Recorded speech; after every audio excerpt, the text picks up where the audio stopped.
there, I'm Hillary, and this is part 2 in our series on building a wood-framed raised bed garden. In this video, we're going to discuss bed layout, so it's kind of like a mini course on vegetable garden design. We're going to discuss how to choose how big, like total size, to make your garden, how big to make your beds, so bed dimensions, size of pathways, so things to consider when laying out your pathways, as well as pest prevention measures that you're going to want to keep in mind when planning your garden. So when laying out your garden, one of the most important things you're going to have to figure out is how big you want the garden to be. You may be constrained by the amount of space you have available. You may only have room for one bed or two beds, or you may have more space than you know what to do with. We're big advocates of starting small and scaling up over time. This allows you to learn how to garden and figure out how much time it actually takes to maintain it properly. So we usually recommend people start with a garden somewhere between 30 and 150 square feet. So one 4x8 foot raised bed, like we're going to be building, is 32 square feet. If you had a garden with three 4x8 foot raised beds, that'd be about 100 square feet of planting space. And that's a really nice sized garden to begin with. So the garden we're going to be building in this series will be 64 square feet of planting space. Two 4x8 foot raised beds, each which is 32 square feet. So when figuring out how you want to lay out your garden, you're going to think about a few things. One is the length of your beds, the other is the width of your beds, the width of your pathways, and the number of beds you're going to have. So a garden bed can be built virtually any size, and the size you pick will depend on the site that you have. There are some things that can make your decisions easier. In this series, we're going to focus on building 4x8 foot raised beds out of lumber. Now the reason we're doing this is a 4x8 foot raised bed is the most typical garden bed size. And one of the reasons that people build garden beds this size is that lumber comes in 8 foot lengths. So if you build a bed that's 8 feet long and 4 feet wide, you basically have no wood waste, and you can build garden beds very simply with a minimum amount of materials at a good price. That being said, you can build beds longer, you can build beds shorter, and you can build beds in your garden different sizes. They don't all have to be the same size.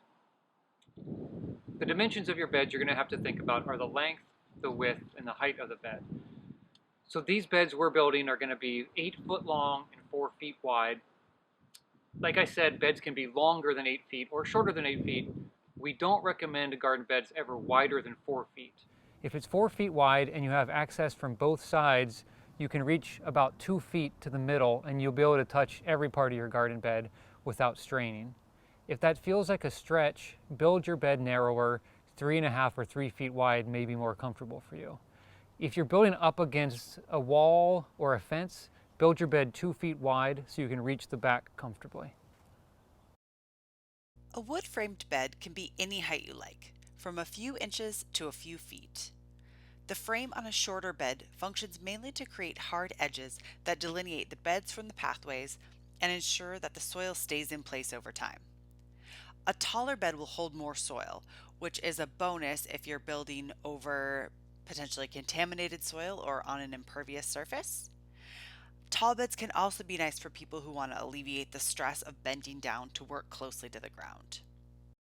If you have a space that lends itself to a design with beds that are quite a bit longer than 8 feet, then go for it. By all means, long raised beds can be a great use of space. When planning your new garden with your extra long raised beds, keep in mind two things. One, that they may take some extra carpentry work and skill to build. And two, that long raised beds can be a little awkward to work in and around. For example, it can be a hassle to walk all the way around them when you're trying to take care of things across the garden. So consider your workflow and how you'll move through the space for any size garden, but especially for larger ones. In some gardens, we've actually opted for slightly less gardening space in favor of accessibility. To make a space easy and fun to work in, you may decide to work in some smaller beds to create more pathways and as a result, more ways to move through the site. Speaking of pathways, you also have to think about the spaces between your garden beds. This pathway right here is only about 18 inches wide, and you can see it's a little bit awkward to move in. This is why we recommend using about 2 feet as your baseline. 2 feet wide is usually comfortable for people to work in between garden beds. You may find that you want it to be 2.5 or 3 feet wide. And 3 feet is actually a really comfortable working space if you have enough room to put that much distance between all of your garden beds. If you have a big garden site, you might want to have a couple 3 foot or 4 foot pathways so you can move wheelbarrows through the space, and just make sure it's really easy to get in and out. Regardless of what you do, just spend time to think about what you're going to feel like working in and moving through your garden space. The bed layout phase is a good time to consider any major pest exclusion measures that may need to be taken to ensure your garden feeds you, your family, and your friends, as opposed to your local critter population. If you live in an area that requires deer fencing, rabbit fencing, or barriers from moles and voles, you'll want to be sure to plan for those elements early on. For example, if you need to build a deer fence around your garden and you're planning on building a garden that will take up a 40 by 60 square foot area, be sure that you're mentally prepared to build a deer fence around that perimeter, because that's a pretty big fence. If you feel like that's more than you'd like to take on, you might consider downsizing your garden a little to keep the project manageable. Remember, this is supposed to be fun and we want you to love your garden, so don't take on more than you should.